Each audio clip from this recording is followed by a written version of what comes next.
Welcome to சாப்பிட வாங்க. இன்னைக்கு குக்கிங்கில் நம்ம பார்க்க போகிறது எல்லாருக்கும் ரொம்ப பிடிச்ச ரொம்ப டேஸ்டியான ஒரு ஸ்வீட் கேரட் அல்வா எப்படி பண்ணுறது அப்படின்னு பார்க்க போகிறோம்.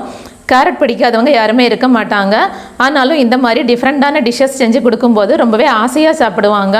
பெனிட்டா மாதவராஜா உங்களுக்காக ஸ்பெஷலாக இந்த வீடியோ போஸ்ட் பண்ணியிருக்கேன். பார்த்துட்டு எப்படி இருக்குன்னு சொல்லுங்கள். வீடியோ ஸ்கிப் பண்ணாமல் கடைசி வரைக்கும் பாருங்கள். தொடர்ந்து நம்மளோட வீடியோஸ் பார்க்கணும் அப்படின்னா நம்மளோட சேனல் சப்ஸ்கிரைப் பண்ணுங்கள். அதுக்கு பக்கத்தில் இருக்கிற பெல் ஐக்கான் கிளிக் பண்ணுங்கள். ஃபேஸ்புக்கில் கூட நம்மளோட பேஜ் இருக்குது, அங்கேயும் போய் பாருங்கள், லைக் பண்ணுங்கள், உங்கள் ஃப்ரெண்ட்ஸ்க்கு ஷேர் பண்ணுங்கள்.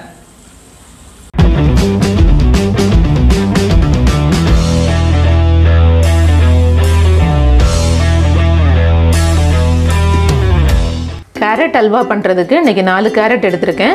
1/2 கிலோ வெயிட் வருது. இதை வந்துட்டு தோல் சீவிட்டு நல்லா கழுவி எடுத்தாச்சு. இதை வந்துட்டு இப்போ துருவி எடுத்துக்கலாம். ரொம்ப பெருசாக துருவ வேண்டாம், மீடியம் சைஸ் ஹோல் இருக்கும் இல்லையா, அதில் துருவி எடுத்துக்கலாம். இது மாதிரி இருக்கிறதுல துருவிக்கோங்க, கொஞ்சம் மீடியமாக இருக்கிறது. இது மாதிரி துருவி எடுத்துக்கோங்க.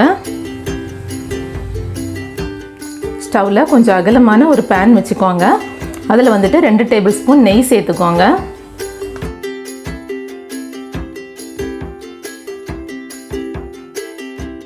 நெய் சூடானதும் அதில் முந்திரியை போட்டு ஃப்ரை பண்ணி எடுத்து வச்சுக்கலாம். முந்திரி உங்களோட தேவைக்கு ஏற்ற மாதிரி போட்டுக்கோங்க. நிறையா போட்டாலும் நல்லா தான் இருக்கும். ஒரு 15 முந்திரி எடுத்திருக்கேன்.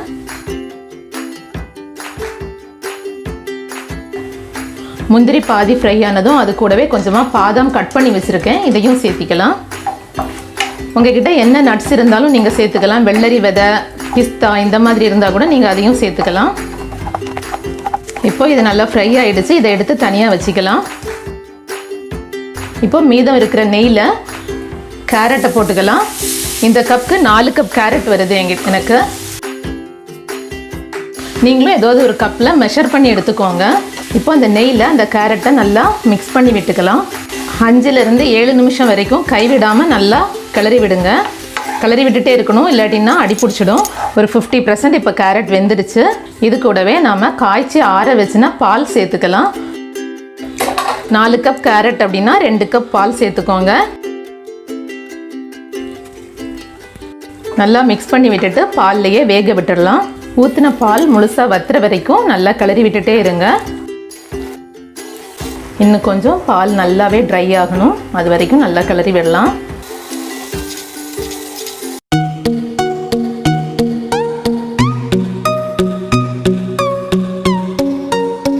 கேரட்டில் ஊற்றின பால் ஃபுல்லும் ட்ரை ஆகட்டும். அந்த கேப்பில் நம்ம ஒரு டிப்ஸ் பார்த்துடலாம். நம்ம வீட்டில் குக் பண்ணும்போது வெங்காயம் தக்காளி வதக்கும் போது அப்படியே வதக்கிட்டு இருப்போம். அது வதங்குறதுக்கு ரொம்ப லேட் ஆகும். அந்த மாதிரி பண்ணாமல் நம்ம வதக்கும் போது கொஞ்சமாக சால்ட்டு போட்டு வதக்கணும் அப்படின்னா வெங்காயம் தக்காளி சீக்கிரமாகவே வதங்கிடும். இன்னொன்று என்னென்னா, நம்ம அந்த மாதிரி சால்ட்டு போட்டு வதக்கும் போது நம்ம சாப்பிட்ற டிஷ்ஷும் ரொம்பவே டேஸ்டியாக இருக்கும், நல்ல ஒரு ஃப்ளேவரோடு இருக்கும். இனிமேல் நீங்கள் குக் பண்ணும்போது இந்த மாதிரி ட்ரை பண்ணி பாருங்கள். பால் எல்லாமே நல்லா ட்ரை ஆகிடுச்சு. இந்த அளவுக்கு வர வரைக்கும் நல்லா கிளறி விட்டுக்கோங்க. இப்போ வந்துட்டு சுகர் ஆட் பண்ணிக்கலாம். நம்ம 4 கப் கேரட் எடுத்தோம். கேரட் எடுத்த அதே கப்புக்கு 3/4 கப் சுகர் எடுத்திருக்கேன். சுகர் வந்து உங்களோட தேவைக்கு ஏற்ற மாதிரி நீங்கள் ஜாஸ்தியோ கம்மியோ வேணா கூட அட்ஜஸ்ட் பண்ணி போட்டுக்கலாம். சுகர் மெல்ட் ஆகி கொஞ்சம் அப்படியே கேரட் லூஸ் ஆகும். திரும்பவும் நல்லா திக்காகிற வரைக்கும் கைவிடாமல் கிளறி விட்டுட்டே இருக்கணும். கொஞ்சம் ஹை ஃப்ளேமில் வச்சு கைவிடாமல் கிளறி விட்டுட்டே இருங்க. விட்டிங்கன்னா அடி பிடிச்சிடும், ஸோ கைவிடக்கூடாது. அப்படியே கண்டினியூவாக மிக்ஸ் பண்ணிகிட்டே இருங்க.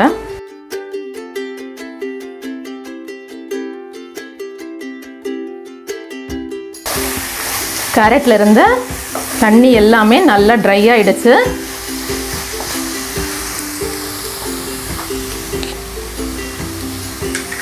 இப்போது இது கூடவே 2 டேபிள் ஸ்பூன் நெய் ஆட் பண்ணிக்கலாம்.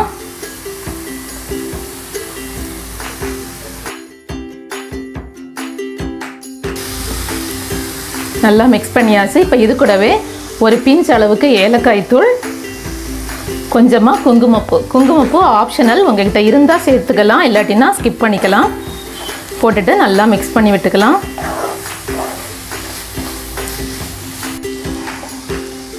இப்போது ஃபைனலாக நாம் நெய்யில் வறுத்து வச்சுருக்கிற முந்திரி பாதாம் சேர்த்துட்டு நல்லா மிக்ஸ் பண்ணி விட்டுக்கலாம். அவ்வளோதான், சூப்பரான கேரட் அல்வா ரெடி ஆயிடுச்சு.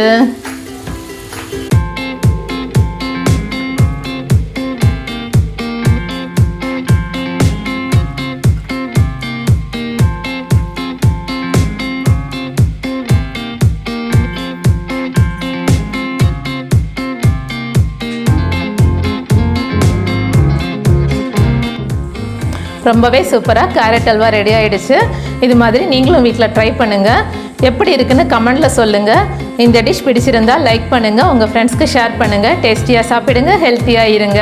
Thank you so much.